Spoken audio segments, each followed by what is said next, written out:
Yo, what is going on, guys? The Shooting Star Sheriff is here, and before we get into the episode review, because you guys know I'm doing an episode review, sorry about not uploading last week at all. I was out of town that weekend. I was able to really get anything out and recorded, so I'm actually going to be recording last week's episode and this week's episode for you guys, and we're just going to keep this gravy train moving, so I do apologize for not uploading. Hopefully you guys weren't like, unsubscribe. But if you did, that's fine, I guess. But anyway, I'm back. I'm going to be recording some things, and I also will be out of town for a little while, which I'll probably get to that in another video.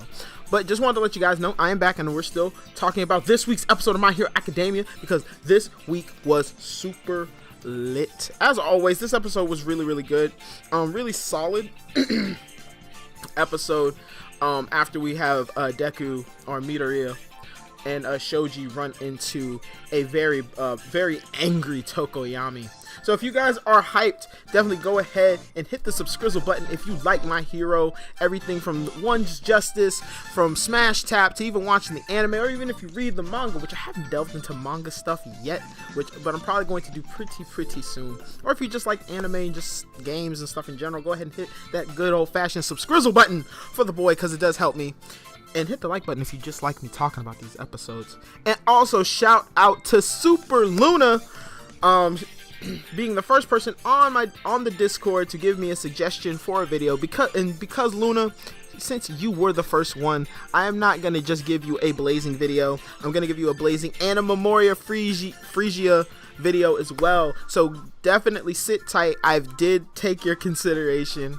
I did think about it a lot, and I'm gonna give you not just one, but I'm also gonna give you two. So I'm shouting her out, or shouting Super Luna out, for being someone who, suggested something for me for a video on the Discord. And if you want one too, if you want to get shouted out, definitely, if you have a suggestion for a video, definitely go ahead and put it in the Discord. That's going to be linked in the description below, just so you guys can, talk to me, shoot in a suggestion real quick, and then if I like it, I'll definitely shout you out like I did for Super Luna. Thanks a lot. So without further ado, guys, sorry for the wait.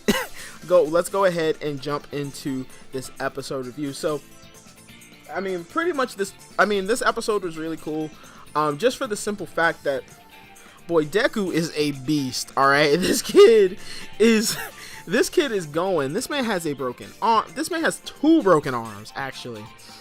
Two broken arms. This man is running through a forest like it's nobody's business, trying to get to Bakugo, because in the previous episode, Deku started to put the pieces together, and he was like, oh snap, I just learned that that these guys are actually after Bakugo. But the thing is he gets stopped by Shoji, because Tokoyami, favorite character by the way if you didn't know, Tokoyami is going berserk because seeing his friend get injured, he got angry, he got upset, and he released his Dark Shadow. Or his Dark Shadow was was out at the time, and because it's nighttime and it's like late at night, his Dark Shadow is very powerful and he can't control it. So his quirk is literally running rampage. Is that the running? Like, he's rampaging across the streets, guys. He's rampaging across the streets. I'm thinking of the Rampage movie. Why am I doing that? But in the forest, he's rampaging in the forest, and he's just causing a muck. But Shoji really wants to help Tokoyami out, and he's like, Deku, do you want to help? And he's like, I'm not gonna just save him. I'm gonna save both of them, which kind of leads on to a little bit later in that episode, to where he meets up with Tokoyami, not with Tokoyami, but Bakugo, Shoto, and, eventually Ochako and Asuyu,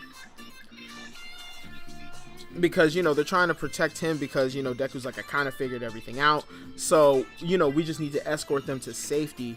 Now, what I really want to take away from this episode, or what I really liked, is how powerful Tokoyami is as just a character. He literally threw that villain to like the tree like it was nothing. Like, he literally like bashed that guy.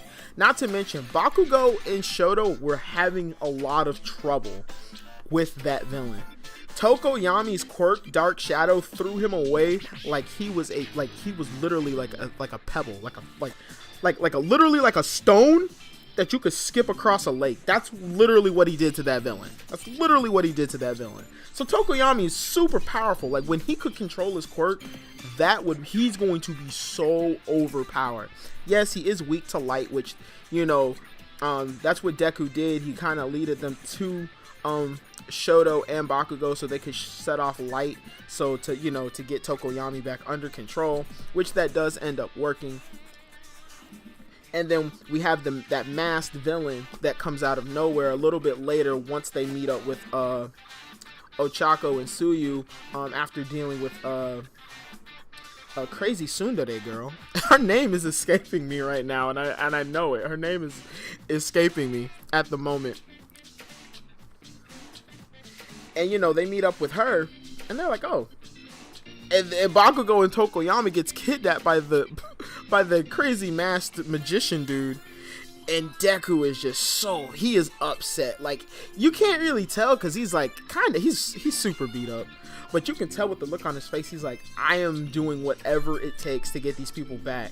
So, like, it's just crazy because you constantly see examples of how intelligent Izuku is in dire situations. He's like using everybody's quirks to their advantages. He's like, yo, you're gonna turn me into a human bullet. We're gonna travel across this thing and we're just gonna get the drop on this guy. Like, it's crazy how crazy this man can think, being under so much pressure.